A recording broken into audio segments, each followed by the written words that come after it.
கோவையில் நடைபெற்ற உலக தாய்மொழி தின விழா. நமது தாய்மொழியான தமிழ் மொழியை போற்றுவோம் என பல்சமய நல்லுறவு இயக்க தலைவர் முகமது ரஃபீக் சிறப்புரை. கோவை பாப்பநாயக்கன் புத்தூர் பகுதியில் நடைபெற்ற உலக தாய்மொழி தின விழாவில் நடைபெற்ற நிகழ்ச்சியில் பள்ளி மாணவ மாணவிகளுக்கான தமிழ் மொழி சார்ந்த பேச்சு மற்றும் ஓவிய போட்டியில் தங்கள் திறமைகளை நிரூபித்தனர்.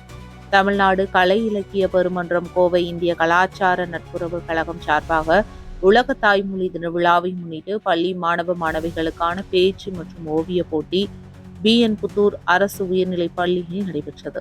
இதில் மாணவ மாணவிகள் தங்களது தாய்மொழியான தமிழ் மொழியின் சிறப்புகள் குறித்தும் பேசியும் ஓவியம் வரைந்தும் தங்களது திறன்களை வெளிப்படுத்தினர். தொடர்ந்து பரிசளிப்பு விழா எழுத்தாளர் சுப்பிரமணியம் தலைமையில் நடைபெற்றது.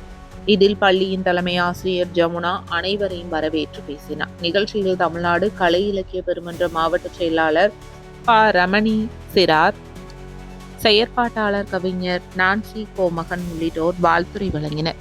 விழாவில் சிறப்பு விருந்தினராக பல்சமய நல்லுறவு இயக்கத்தின் தலைவர் முகமது ரஃபீக் கலந்து மாணவ மாணவிகளுக்கு பரிசுகளை வழங்கினார்.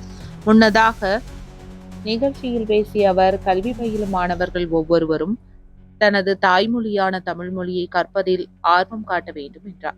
உலகிலேயே சிறப்பு வாய்ந்த மொழியான தமிழ் மொழி நமக்கு தாய்மொழி என்பதில் நாம் அனைவரும் பெருமிதம் கொள்ள வேண்டும் என குறிப்பிட்டார்.